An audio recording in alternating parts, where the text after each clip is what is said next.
Bersama masuki 3 pekan demonstrasi di Iran, situasi kian memanas karena muncul ancaman dari Amerika Serikat dan sekutunya termasuk dari Reza Pahlavi, putra dari Muhammad Reza Pahlavi yang digulingkan pada Revolusi Islam Iran tahun 1979. Jadi ada apa di balik kemunculan Reza Pahlavi dan ancaman pemerintahan Donald Trump di tengah protes massa di Iran?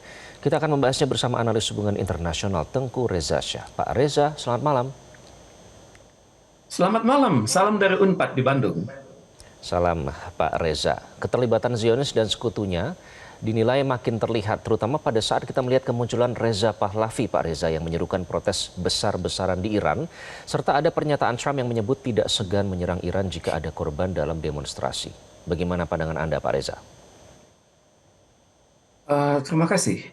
Untuk itu kita harus balik ke tahun 1979 ya, ketika Raja Iran yang namanya itu Syahansyah Muhammad Reza Pahlavi Aryamer itu terguling ya.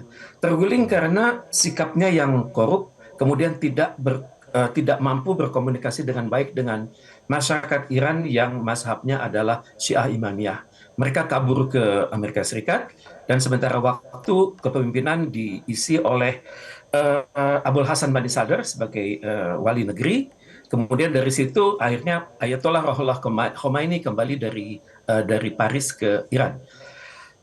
Mengapa Amerika Serikat sangat vokal soal Iran? Karena Amerika Serikat menganggap Iran itu sebagai sumber masalah bagi kepemimpinan Amerika Serikat dan Israel di Timur Tengah.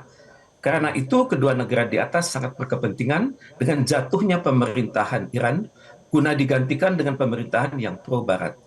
Jadi dengan demikian masalah yang terjadi saat ini seperti demonstrasi akibat kemunduran ekonomi senantiasa dikampanyekan sebagai proses demokratisasi di Iran yang berpotensi meningkatkan kualitas demokrasi di seluruh wilayah Timur Tengah. Karena itu Amerika Serikat sangat membesar-besarkan kehadiran Reza Sirus dan juga membesar-besarkan aksi demonstrasi yang terjadi di berbagai kota di Iran seperti Bandar Abbas, kemudian kota Kasvin, kota suci Mashhad, kota Abadan, kota Ali Gudars, dan juga kota Kaimyeh di Provinsi Fars. Sehingga dengan demikian publik di dunia dikesankan bahwa kejatuhan pemerintah Iran hanya tinggal waktu, dan waktu itu semakin dekat. Guna membuktikan keyakinannya, maka media massa Barat itu senantiasa menggelorakan demonstrasi sekecil apapun, seperti perbenturan penduduk dengan aparat keamanan, kemudian penggunaan gas air mata untuk meredakan demonstrasi, dan penangkapan mereka yang menggunakan senjata melawan aparatur keamanan. Pemerintah Amerika Serikat dan media massanya terus membesarkan slogan-slogan pro-Barat, pro-Reza Pahlavi seperti Death to the Dictator, Death to the Dictator, dan Long Live the Shah. Untuk itu, mengapa Amerika Serikat dan sekutunya terus mengkritisi Iran? Ialah karena kemandirian Iran itu sendiri yang secara pertahanan dan keamanannya sangat kuat di kawasan Timur Tengah. Karena itu Iran senantiasa dikritisi oleh Amerika Serikat dan sekutunya terutama sekali Israel dan Arab Saudi. Negara-negara ini terus mengkritisi program nuklir Iran dan juga hubungan Iran dengan berbagai kelompok pro-Iran di Timur Tengah. Kalau kita lihat lebih mendalam, maka ternyata Amerika Serikat itu pernah dipermalukan oleh Iran tahun 1979 silam ketika operasi pembebasan Sandera yang bernama Blue Light Operation itu gagal. Dalam hal ini, helikopter Amerika Serikat saling berbenturan saat terjadinya badai gurun. Kemudian Amerika Serikat kembali dipermalukan tahun 1987 saat Oliver North, seorang pejabat pada National Security Agency Amerika Serikat, itu bersaksi atas aktivitas-aktivitas ilegal Amerika Serikat di Timur Tengah dan Latin Amerika. Karena itu Amerika Serikat, dalam hal ini Donald Trump, senantiasa mendukung ambisi Israel yang dikenal dengan nama Greater Israel, yakni penguasaan Israel atas wilayah-wilayah di Timur Tengah yang selama ini terhambat akibat tingginya kemampuan Iran menjalankan kebijakan luar negerinya. Jadi dalam hal ini target Israel adalah menguasai wilayah-wilayah yang berbatasan dengan Syria, Turki, Mesir, kemudian wilayah perbatasan Irak dan Iran, dan juga wilayah Saudi Arabia. Jadi ini adalah gambaran yang Pak Reza, terjadi kalau kita saat ini. melihat ada Bagaimana pernyataan Amerika dari Serikat Kementerian Luar Negeri memandang Iran yang menyatakan bahwa sebenarnya Iran sudah siap berdiplomasi. Bahkan Jubir Kemenlu juga menyatakan komunikasi terbuka dengan perantara Switzerland atau Swiss dalam hal ini. Tapi kita melihat rekam jejak ya, kalau flashback seolah-olah jalur diplomasi itu ditutup, bahkan diciptakan seolah-olah cerita bahwa Iran itu tidak mau berdiplomasi karena menginginkan syarat mereka sendiri. Anda melihat ke depan seperti apa di tengah ancaman Zionis Israel dan Amerika Serikat yang terus berupaya menyerang Iran, Pak Reza? Dalam pandangan kami, maka untuk menghasilkan suatu diplomasi itu ada persyaratan kan.